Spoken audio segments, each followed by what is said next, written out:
So guys हम फिर से हाजिर है अपने नेक्स्ट 5 क्वेश्चन के साथ। चैप्टर थर्ड से ही है और सपोर्ट मटेरियल के क्वेश्चन है जो कि आपके बहुत ज़्यादा इंपॉर्टेंट होने वाले हैं। और क्वेश्चन आप अगर ध्यान से देखो तो एनसीईआरटी से बिल्कुल डिफरेंट है, ठीक है ना। तो हर एक बच्चे को इसको ध्यान से करना है और चैनल को देखते रहो, चैनल को लाइक एंड सब्सक्राइब ज़रूर करो और ऐसे इन्फॉर्मेटिव वीडियोज़ देखते रहने के लिए चैनल के साथ बने रहो। क्वेश्चन क्या दे रखा है, if x 3m and y is equal to 4 is a solution, और यहाँ पर एक दूसरा इक्वेशन दे रखा है, then find the value of m। ठीक है ना, तो ये तो बहुत इजी क्वेश्चन है। तो देखो यहाँ पर क्या दे रखा है आपको, हमें क्वेश्चन नंबर सबसे पहले 11 कर लेते हैं। देखो यहाँ पर क्या दे रखा है, x और y इक्वल टू में 6 दे रखा है, एक x इक्वल टू में 3m माइनस में 1 और यहाँ पर y की वैल्यू 4 दे रखी है। ये तो बहुत इजी क्वेश्चन हो गया। देखो यहाँ पर सबसे पहले y की वैल्यू पुट कर दो, तो यहाँ पे क्या दे रखा है, x प्लस में y इक्वल टू में 6, y की वैल्यू कितनी है 4 है और ये 6 हो गया। तो यहाँ पर x की वैल्यू कितनी आ गई, 6 माइनस में 4 2 आ गया। तो जब x की वैल्यू आ गई तो यहाँ पे x की वैल्यू पुट कर दो, ये 2 हो गया और यहाँ पर 3m माइनस में 1, तो 2 माइनस उधर जाके क्या हो जाएगा प्लस, तो यहाँ पे आ गया 3m और यहाँ पर कितना आ गया 3 और ये कितना आ जाएगा m यहीं पे रहेगा, 3 मल्टीपल है ना, तो मल्टीपल का जाता है डिवाइड में, तो आ गया। बहुत ज़्यादा इजी क्वेश्चन था ये तो क्वेश्चन नंबर क्वेश्चन नंबर 12 देखो क्या दे रखा, what is the point of intersecting of line representing by 3x minus 2y equal to में 6 एंड द y एक्सिस। तो आपको क्या बताना है, यहाँ पर पॉइंट बताना है इंटरसेक्टिंग के। अब भी पिछले वाला क्वेश्चन करा बिल्कुल सेम है, 3x 2y इक्वल टू में 6 कहाँ पे टच कर रहा है, y एक्सिस पे। तो जब y एक्सिस पे टच करेगा भी पता है, तो y की कोई वैल्यू होगी और x कितना होगा 0, तो यहाँ पे वही कर दो, x की वैल्यू कितनी हो जाएगी यहाँ पर 0 हो जाएगी, तो यहाँ पे रख दो 0, ये 2y इक्वल टू में 6, ये 0 हो गया, ये 2y इक्वल टू में 6 और यहाँ पे y ये 6 और ये माइनस 2 कहाँ जाएगा डिवाइड में, करा तो कितना आ गया माइनस का 3, तो आ गया 0 एंड माइनस 3।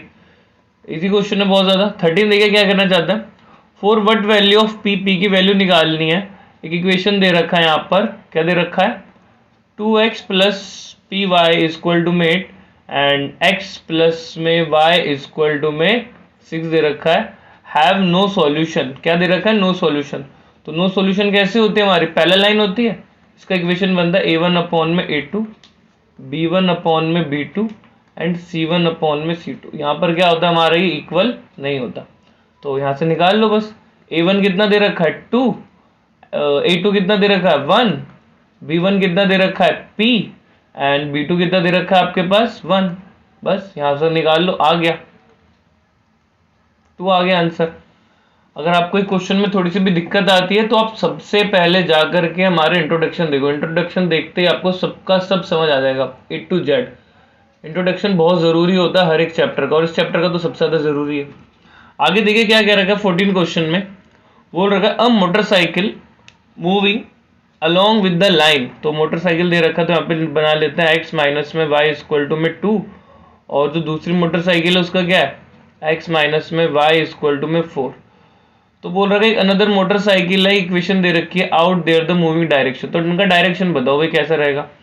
तो आप बोलोगे सर ये कैसा क्वेश्चन आ गया, डायरेक्शन तो बताया नहीं। अरे कुछ नहीं है, जो चैप्टर में है वही ध्यान से देखो ना। आप a1 अपॉन में a2, b1 अपॉन में b2 और c1 अपॉन में c2 देखो, टेंशन ही किस बात की है।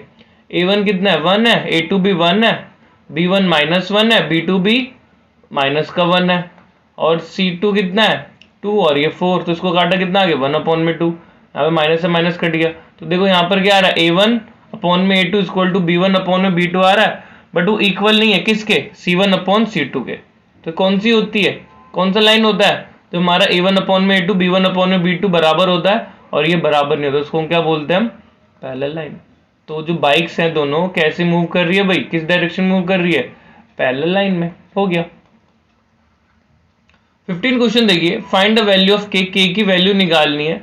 विच लीनियर इक्वेशन, यहाँ पे दो लीनियर इक्वेशन दे रखा है, 3x प्लस में 2y इक्वल टू माइनस 5 और दूसरा दे रखा है x k y equal to में 2, हैज़ अ यूनिक सॉल्यूशन। और इनका क्या यूनिक सॉल्यूशन निकल रहा है, तो यूनिक सॉल्यूशन का आपको पता ही है, A1 अपॉन में A2 इक्वल टू में क्या होता है, B1 अपॉन में B2। ये हमारा सॉरी इक्वल नहीं होता है कि नहीं।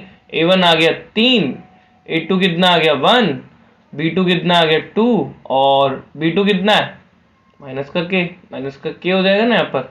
तो K की वैल्यू देखो कितनी आ गई यहाँ पर, करो सोल्व करो। तो यहाँ पे क्रॉस मल्टीपल करेंगे तो माइनस का 3K और इधर से 2 आ गया तो K यहीं पे रहेगा 2 और ये 3 कहाँ जाएगा डिवाइड में और माइनस उधर ट्रांसफर हो जाएगा तो K की वैल्यू भी। ठीक है, आई होप आपको क्वेश्चन बहुत अच्छे से समझ आया होगा। कोई सी भी दिक्कत आती है, कुछ परेशानी आती है, आपको कुछ और चैप्टर समझना है, कोई क्वेश्चन समझना है तो मुझे कमेंट सेक्शन में जरूर पिन कीजिएगा। मैं पक्का 100% आपके इस क्वेश्चन को with in a time solve करके दिखाएंगे।